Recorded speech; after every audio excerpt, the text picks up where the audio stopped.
लखनपुर गांव में बल्लू नाम का एक बौना इंसान रहता था। भले ही उसका कद छोटा था, मगर वह बुद्धिमान बहुत था। इतना बुद्धिमान होने के बाद में उसके पास कोई काम नहीं था। वह रोज बाजार जाकर किसी न किसी से काम मांगता था, पर उसके बौने कद के कारण उसे कोई भी अपने यहाँ काम पर नहीं रखता था। एक दिन बल्लू एक अनाज के गोदाम पर जाकर गोदाम के मालिक से बोला, मालिक, मेरे पास कोई काम नहीं है। आपकी बड़ी कृपा होगी अगर आप मुझे कोई काम दे देंगे तो। अरे बल्लू बेटा, तुम इतने बुद्धिमान हो, शहर क्यों नहीं चले जाते? शहर जाकर कुछ पढ़े लिखों का काम करो। क्यों ये गांव में मजदूरी के पीछे पड़े हो? हाँ, अब जाओ, मुझे और भी काम है। बल्लू सेठ की ये बात सुनकर बहुत दुखी हो जाता है और दुखी मन से वहां से जाते हुए सोचता है,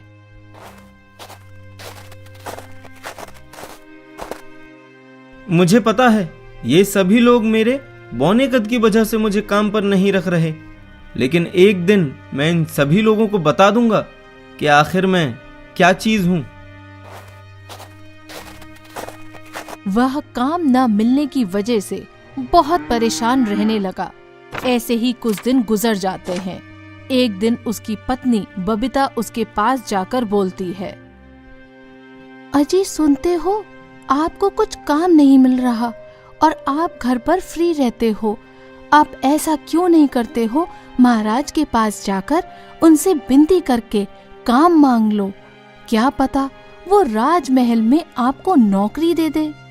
मैं भी यही सोच रहा था कि मैं एक बार महाराज के पास जाकर उनसे काम मांग लूं, पर मुझे ये डर लगता है कि कहीं महाराज ने भी मेरे कद की वजह से अगर मुझे कोई काम नहीं दिया तो मैं क्या करूंगा।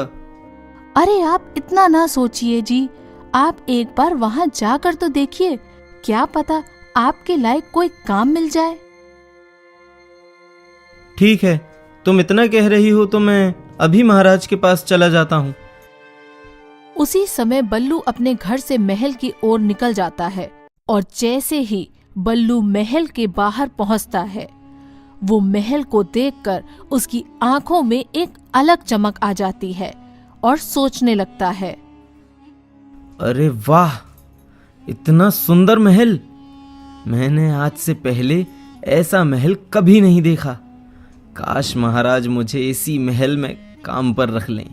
मैं भी ना, काम तो तब मिलेगा जब मैं महाराज से बात करूंगा। पहले तो मुझे ये देखना पड़ेगा कि राजसभा आखिर लगी कहाँ है। बल्लू इतना बोलकर महल दरवाजे खड़े सैनिकों से पूछता है, भैया, मैं लाखनपुर गांव से आया हूँ। मुझे महाराज से कुछ बात करनी है। क्या आप बता सकते हैं कि महाराज की सभा कहाँ लगी हुई है? हाँ, आखिर इस बौने को महाराज से क्या काम है?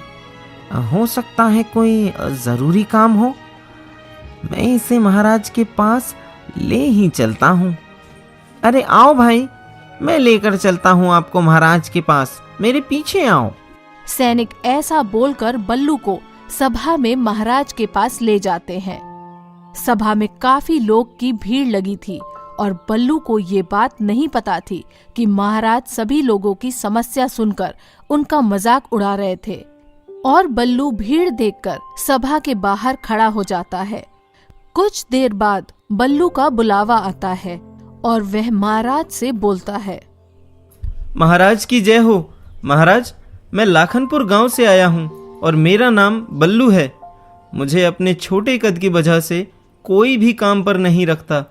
उल्टा सब लोग मुझे बौना बौना कहकर मेरा मजाक उड़ाते रहते हैं। आपकी बड़ी कृपा होगी महाराज अगर आप मुझे कुछ काम दे देंगे तो इसमें गलत बात क्या है? तुम बौने हो तो लोग तुम्हें बौना ही कहेंगे ना। और रही काम की बात, तो मैं तुम्हें काम पर रख तो लूंगा, मगर बदले में कोई धन नहीं दूंगा।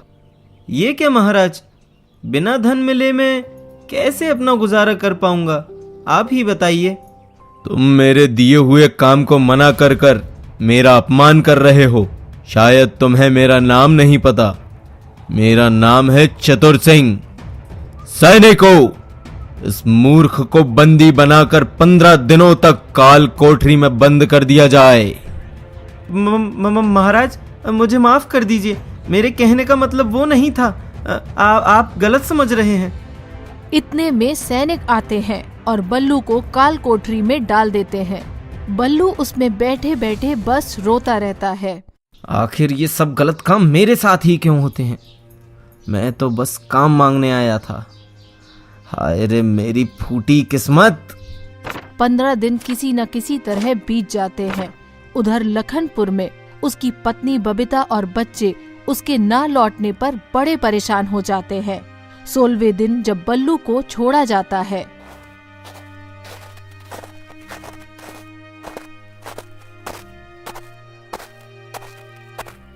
अब मैं शांत नहीं रहूंगा। इन सभी को सबक सिखा कर ही रहूंगा।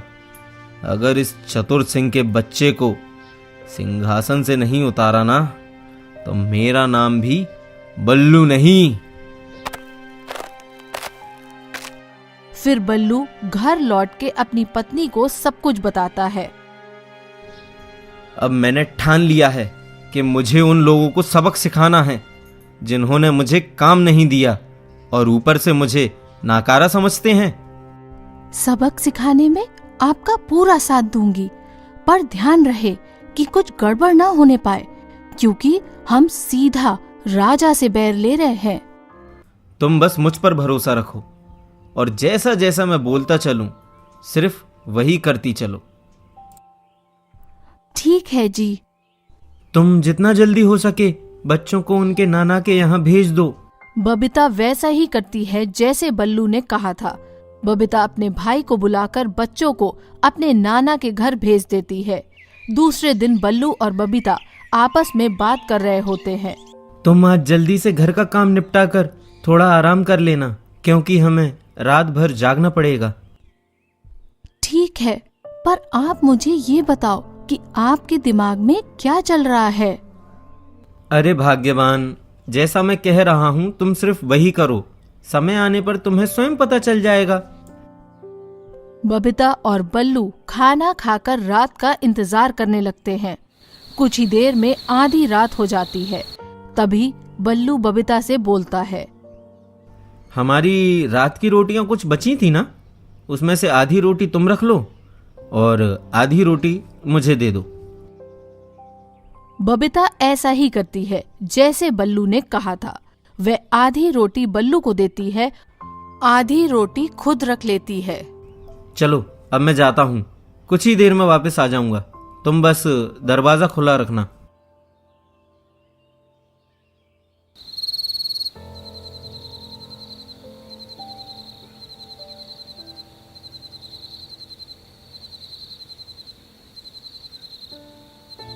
कुछ ही देर में बल्लू धनी राम सेठ के घर के बाहर पहुंच जाता है और धनी राम सेठ के पालतू कुत्ते को आधी रोटी डाल देता है और कुत्ता रोटी खाने लगता है।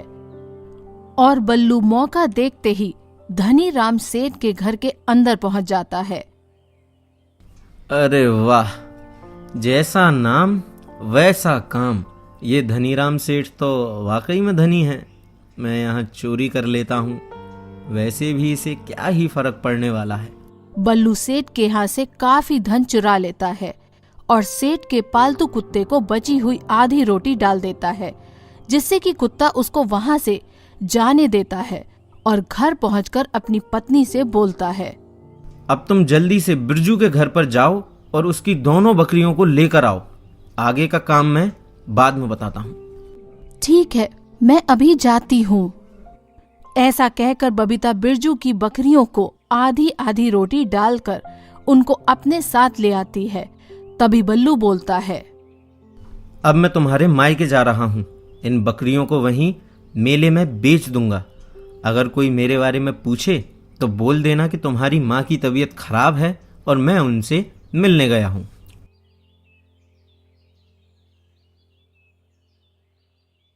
बल्लू बबीता के मायके रतनपुर निकल जाता है और वहां पहुंचकर पशु मेले में अच्छे दामों में बकरियां बेच देता है और अपने घर आ जाता है। ये लो 1000 रुपए, इनको छुपा कर रख लो, बाद में काम आएंगे। और ये बताओ आज गांव में क्या हुआ? धनी राम सेठ के घर चोरी की खबर पूरे गांव में आग की तरह फैल गई है। धनी राम की रो रो कर हालत खराब है। अभी तो ये शुरुआत है, देखना मैं उस राजा को भी एक दिन अपने आगे घुटने टिकवा कर मानूंगा। बल्लू रोज गांव के अमीर लोगों के यहाँ चोरी करता और उसकी पत्नी बबीता गांव में से जानवर चोरी करती। गांव के सब लोग रोज रोज की चोरी से परेशान होके राजा के पास जाते हैं। महाराज की जय हो। महाराज, आजकल हमारे गांव में काफी ज्यादा चोरियां बढ़ गई हैं। कभी चोर हमारे पशु चुरा लेते हैं और कभी धन। अगर ऐसा ही चलता रहा तो हम बर्बाद हो जाएंगे महाराज, और हम आपको कर भी नहीं दे पाएंगे फिर। हमारे होते हुए हमारे राज्य में चोरी? तुम सब बेफिक्र होकर घर जाओ, बाकी हम देख लेंगे। गांव के लोगों के जाने के बाद राजा अपने मंत्री को बुलाते हैं और उनसे कहते हैं, मंत्री, तुम्हें क्या लगता है, धन और पशु चोरी होने से क्या हमें कोई नुकसान है?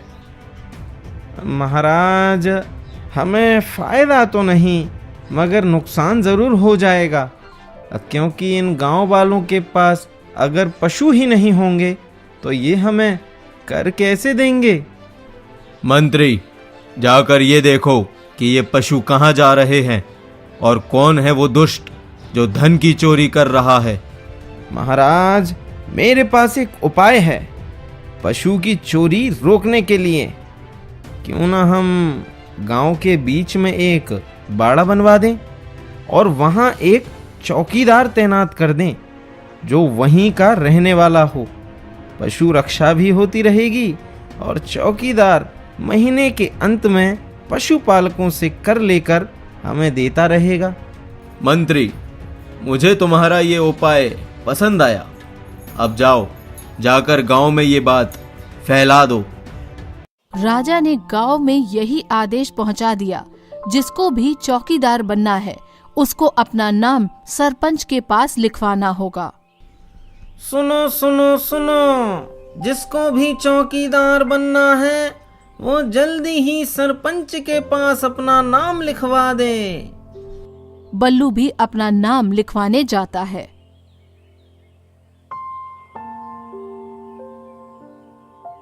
सरपंच जी, मेरा नाम भी लिखवा दो। अरे बल्लू, तुम इतने कम कद के हो, तुम क्या चौकीदारी करोगे? तुम रहने दो भाई। सरपंच जी, मुझे सब यही बोलकर काम नहीं देते तो मैं अपने परिवार को कैसे पालूंगा? ठीक है, मैं तुम्हारा नाम लिख लेता हूं, तुम जाओ भाई। बल्लू को चौकीदार के लिए नियुक्त कर दिया गया, जिससे बल्लू और बल्लू की पत्नी बहुत खुश हुए। बल्लू के मन में अभी भी राजा को कैसे सबक सिखाऊं यही चल रहा था। बल्लू गांव वालों से जो चारा लाता उसमें से कुछ पशुओं को खिलाता और कुछ दूसरे गांव में बेच देता। तुमको गाय के लिए चारा चाहिए? हाँ भैया, चाहिए। तो ऐसा करो, तुम बाजार से कम दाम में मुझसे ही चारा ले लो। ठीक है भैया, दे दो। बल्लू हर रोज किसी न किसी को सस्ते दाम में चारा बेचकर घर आ जाता।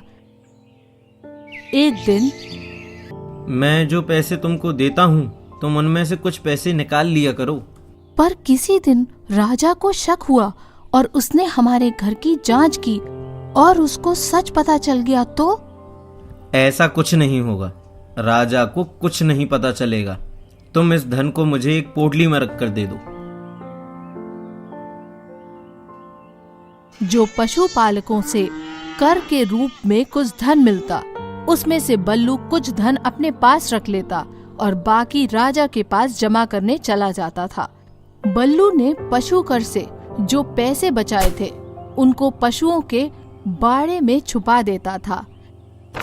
ऐसे ही कुछ महीने गुजर जाते हैं। बल्लू हर महीने थोड़ा थोड़ा धन कम करके राजकोष में जमा कराता था। एक कर जमा करने वाला बल्लू से बोलता है, बल्लू भाई, तुम्हारे गांव से आने वाला पशु कर दिन ब दिन कम क्यों होता जा रहा है? आखिर कर क्या रहे हो तुम? मुझे जितना भी धन मिलता है मैं आपको दे जाता हूँ और मुझे कुछ नहीं पता। ये बात राजा सुन लेता है और गुस्से में बोलता है। इसको अभी पकड़ लो और जांच करो। अगर इसका गुनाह साबित हो जाता है तो मैं इसको मृत्यु दंड दूंगा। महाराज, मुझे सफाई का एक मौका तो दीजिए जिससे मैं साबित कर सकूं कि मैं निर्दोष हूं। रुकिए महाराज, हमें इसकी बात सुन लेनी चाहिए। हाँ बोलो, आखिर तुम क्या कहना चाहते हो? महाराज, मेरी बात रखने से पहले मेरी एक शर्त है। बोलो, क्या शर्त है? महाराज, अगर मैं बेकसूर निकला तो आप मुझे एक दिन का राजा बना दोगे? राजा को अपने ऊपर बहुत घमंड था। उसने बिना सोचे समझे बल्लू की शर्त मान ली। मंत्री राजा को रोकते हुए बोला, महाराज, आप ऐसा नहीं कर सकते। ये राजधर्म में सही नहीं है। मंत्री, राजा तुम हो या मैं? आखिर तुम्हारी हिम्मत कैसे हुई मुझे टोकने की? माफ कीजिए महाराज। मंत्री इतना बोलकर चुपचाप वहीं खड़ा रहता है। बल्लू, अब तुम मुझे सिद्ध करो कि तुमने धन को चुराया है या नहीं। महाराज, मैंने कोई धन नहीं चुराया। अगर आपको मुझे सजा देनी होगी तो आप मुझ पर आरोप भी लगा देंगे। अगर ऐसा है तो इसका फैसला हमारे राज्य के तीनों मंत्री करेंगे। इसके लिए मुझे 1 किलो का मक्खन का टुकड़ा चाहिए। जल्दी इसको 1 किलो मक्खन ला के दो। बल्लू के हाथ में 1 किलो मक्खन दिया जाता है, जिसको बल्लू मक्खन का टुकड़ा अपने हाथों से पहले मंत्री को देता है। पहला मंत्री उसको दूसरे मंत्री के हाथ में देता है और फिर दूसरा मंत्री तीसरे को। ये ऐसा करते हुए आखिर में मक्खन का टुकड़ा राजा के हाथ पहुंच जाता है। तभी बल्लू बोलता है, महाराज रुकिए, अब इसका वजन तोल लेते हैं। बल्लू राजा से उस मक्खन का वजन करने को बोलता है। मक्खन वजन में काफी कम हो जाता है। अब देखिए महाराज, इस मक्खन में से 100 ग्राम मक्खन कम है। इसका मतलब मक्खन की चोरी आपने की है। ये तुम क्या बोल रहे हो? इतने में एक सैनिक आता है और महाराज से बोलता है, महाराज, मैंने इसके घर की जांच की। वहाँ कोई भी अतिरिक्त धन नहीं मिला और साथ में गांव में भी इसके बारे में पूछा तो किसी ने कुछ नहीं बताया। यही तो मैं बोलना चाहता हूँ महाराज। गांव के किसी पशु की चोरी हो जाती है तो लोग उसका कर नहीं देते, या कोई पशु मर जाता है उसका भी कर नहीं देते, और अगर अपने पशु को कोई बेच देता है तो उसका भी कर नहीं देते। आपको तो पता है महाराज, आजकल पशुओं की चोरी बहुत हो रही है, इसलिए गांव के कुछ लोग पशु बहुत ही कम खरीद रहे हैं। अब इसके आगे का फैसला मैं आप मंत्रियों पर ही छोड़ देता हूँ। मंत्री बल्लू की बात को सोच समझकर सच मान लेता है और अगले दिन ही बल्लू को 1 दिन का राजा बना दिया जाता है। पुराने राजा को पकड़ लिया जाए और उसे पुराने गलत फैसलों के लिए उम्र कैद की सजा दी जाए। आप क्या कहते हैं मंत्री जी? बल्लू महाराज, हमें थोड़ा समय दीजिए, हम सोच कर बताते हैं। ठीक है, आप सोच लीजिए। पुराने महाराज ने कभी भी हमें बात रखने का मौका नहीं दिया, जिससे कि हमारे राज्य में चोरी बहुत हो रही है और साथ में कभी भी हमारे राज्य पर हमला भी हो सकता है। मंत्री बल्लू के पास आकर बोलता है, महाराज, आप जो भी सजा देना चाहते हैं दे सकते हैं, हम आपके साथ हैं। राजा को उम्र कैद की सजा दी जाती है। तभी राजा बल्लू से बोलता है, बल्लू महाराज, कृपया करके मुझे माफ कर दीजिए। मैंने अपने घमंड में आकर बहुत सारी गलतियां की हैं।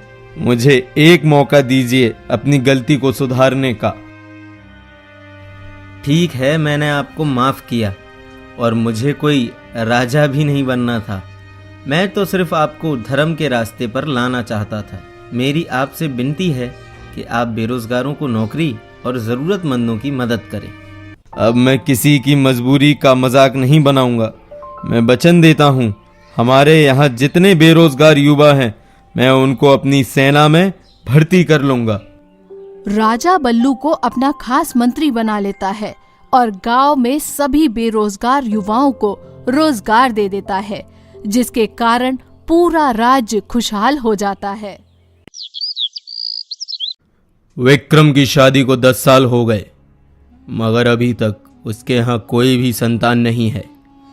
अगर उसका कोई भी वारिस नहीं हुआ ना, तो मैं उसके राज्य पर हमला कर कर उसके राज्य को हड़प कर लूंगा और मैं बन जाऊंगा इस दुनिया का सबसे शक्तिशाली राजा।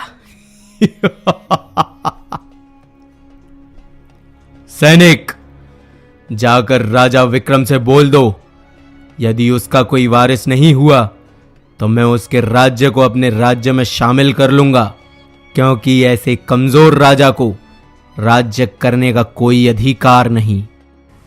जी महाराज, मैं राजा विक्रम को यह संदेश तुरंत पहुंचाता हूं। सैनिक विक्रम के राज्य के लिए निकल जाता है।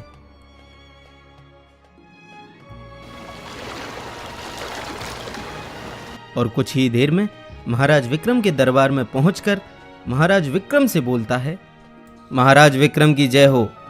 महाराज, मुझे राजा रवि कुमार ने आपको ये संदेश देने के लिए भेजा है। अगर आपके यहाँ पुत्र का जन्म नहीं हुआ तो राजा रवि कुमार आपके राज्य को अपने राज्य में शामिल कर लेंगे। सैनिक, तुम भी मेरा यह संदेश रवि कुमार को दे देना कि मेरे यहाँ पुत्र जरूर होगा। रवि कुमार का यह सपना मैं कभी पूरा नहीं होने दूंगा। जाओ।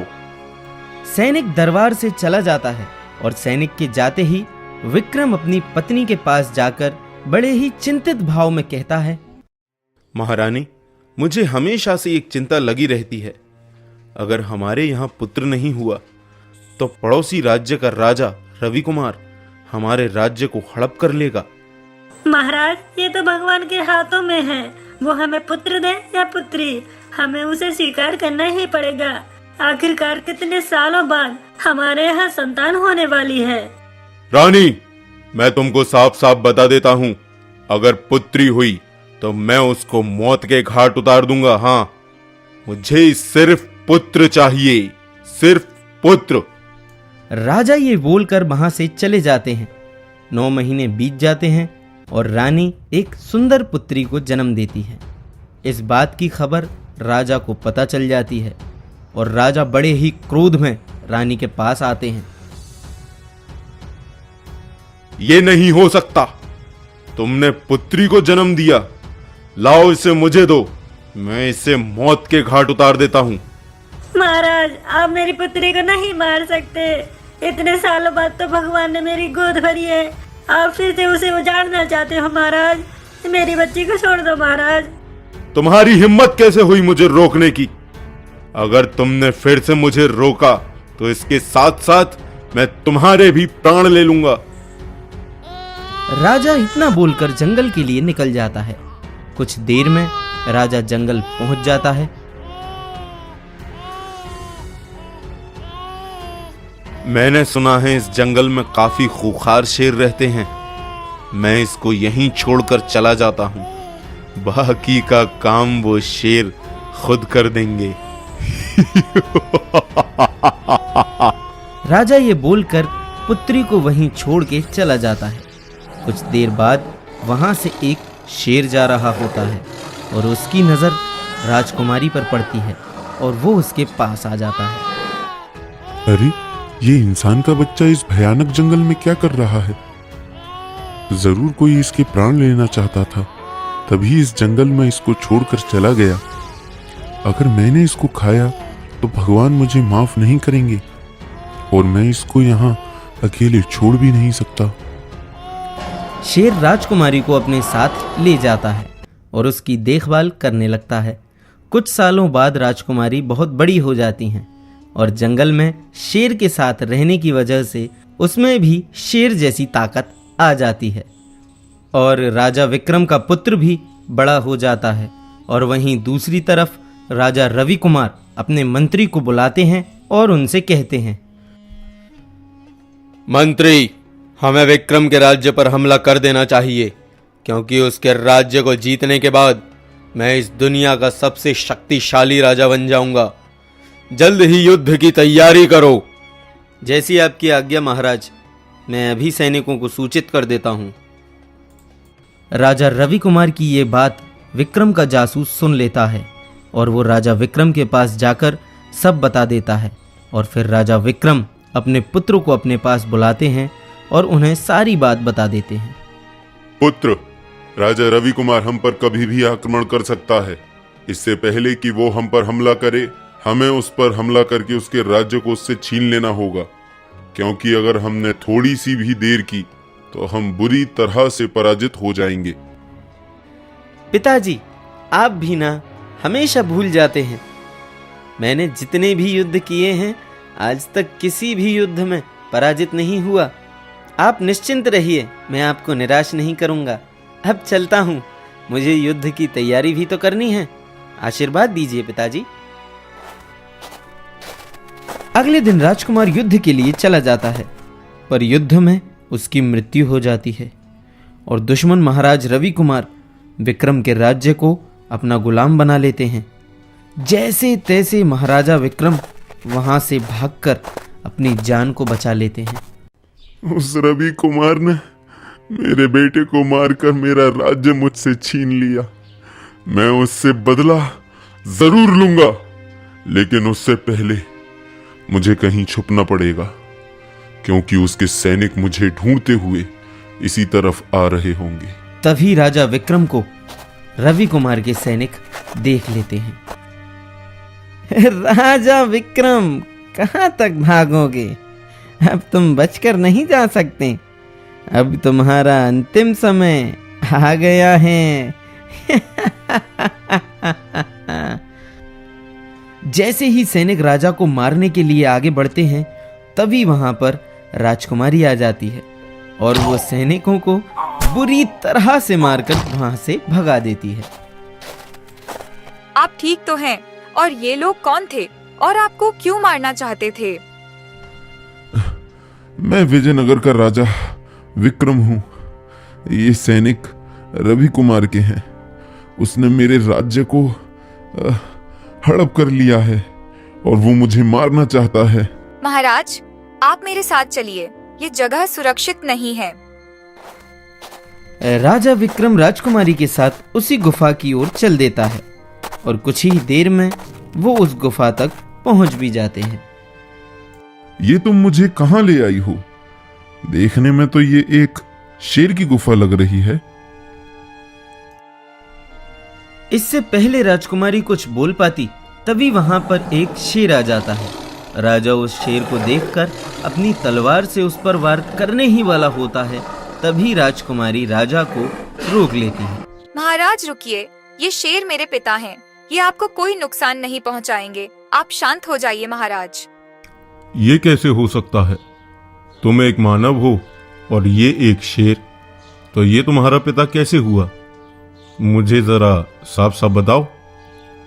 मैं जब छोटी थी तब मेरे पिता मुझे इस जंगल में छोड़ गए थे, किसी जंगली जानवर का शिकार बनने के लिए, क्योंकि उनको पुत्र चाहिए था। तभी मुझे इन शेर पिताजी ने जंगल में अकेले देखा, तो इनको मुझ पर दया आ गई और इन्होंने मुझे अपने बच्चे की तरह पाला और तभी से मैं इसी जंगल में रहती हूँ अपने शेर पिता के साथ। राजा विक्रम को ये बात समझ में आ गई थी कि ये लड़की और कोई नहीं बल्कि उसकी ही पुत्री है, जिसे उसने मरने के लिए इस जंगल में छोड़ दिया था।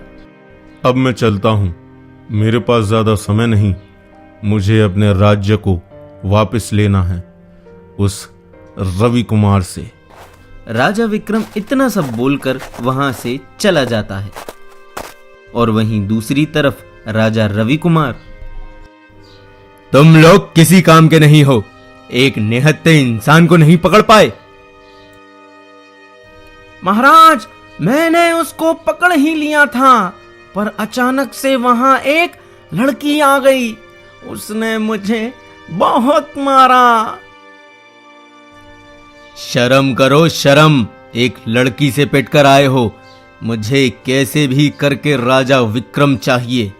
अगर तुम उसे पकड़ने में असफल हुए इस बार, तो मैं तुम्हें मौत के घाट उतार दूंगा। अब जाओ, ढूंढो उसे। राजा विक्रम जैसे तैसे सैनिकों से बचते हुए मंत्री के घर पर आ जाता है। अरे अरे महाराज, आप जिंदा हो?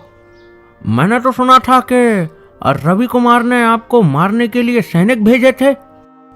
हाँ मंत्री, तुमने सही सुना है। अगर मेरी पुत्री सही समय पर नहीं आती तो मैं कब का मर जाता। माफ करना महाराज, मगर आपने तो अपनी पुत्री को स्वयं अपने हाथों से मारा था। फिर ये कैसे संभव हो सकता है? राजा विक्रम मंत्री को जंगल में हुई सभी घटना के बारे में बता देता है। तभी वहां पर राजा रवि कुमार के सैनिक आ जाते हैं और वो राजा विक्रम और मंत्री को पकड़कर रवि कुमार के पास ले जाते हैं। राजा विक्रम, आओ। आखिर तुम मेरे हाथ लग ही गए। काफी परेशान किया तुमने मुझे। अब मैं तुम्हें मार के इस राज्य का महाराजा बन जाऊंगा, मगर उससे पहले मैं उस लड़की को मारूंगा जिसने तुम्हारी जान बचाई है। सैनिकों, जाओ उसको बंदी बनाकर मेरे सामने ले आओ। रवि कुमार के सैनिक राजकुमारी को भी पकड़कर रवि कुमार के सामने ले आते हैं। तभी राजा विक्रम बोलते हैं, रवि कुमार, तुम्हारी दुश्मनी मुझसे है। इस लड़की को जाने दो। तुम मेरे प्राण ले लो, लेकिन इसको कुछ मत करना। क्या ये वही राजा विक्रम है जिसने अपनी पुत्री को जंगल में छोड़ दिया था मरने के लिए, और आज ये इस अनजान लड़की की जान बचाने के लिए अपनी जान देने की बात कर रहा है? हाँ महाराज, ये लड़की और कोई नहीं, राजा विक्रम की पुत्री और इस राज्य की राजकुमारी है, जिसको राजा विक्रम एक भयानक जंगल में छोड़कर आ गया था और वहां इसकी जान एक शेर ने बचा ली थी। क्या ये सच है? मैं आपकी पुत्री हूँ। मुझे माफ करना पुत्री, मैंने तुम्हारे साथ अच्छा नहीं किया। रवि कुमार, मेरी बेटी को जाने दो।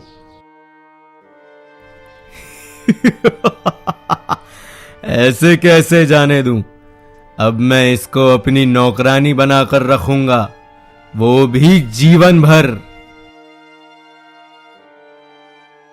तभी वहां जोर से एक तेज आवाज आती है और देखते ही देखते वहां बहुत सारे शेर आ जाते हैं और राजा विक्रम और राजकुमारी को छुड़ा लेता है। लगता है तुम्हारी मृत्यु मेरे ही हाथ से लिखी गई है विक्रम। रवि कुमार और विक्रम के बीच युद्ध होने लगता है और काफी देर लड़ाई चलती रहती है। आखिर में विक्रम रवि कुमार को मार देता है और अपने राज्य को मुक्त करा लेता है। पुत्री, मुझे मेरे किए पर अफसोस है। हो सके तो मुझे माफ करना। आज से इस राज्य की जिम्मेदारी मैं तुम्हें देता हूँ। राजकुमारी ने पूरे राज्य की जिम्मेदारी ले ली और प्रजा के सभी कर माफ कर दिए और सब सुखी रहने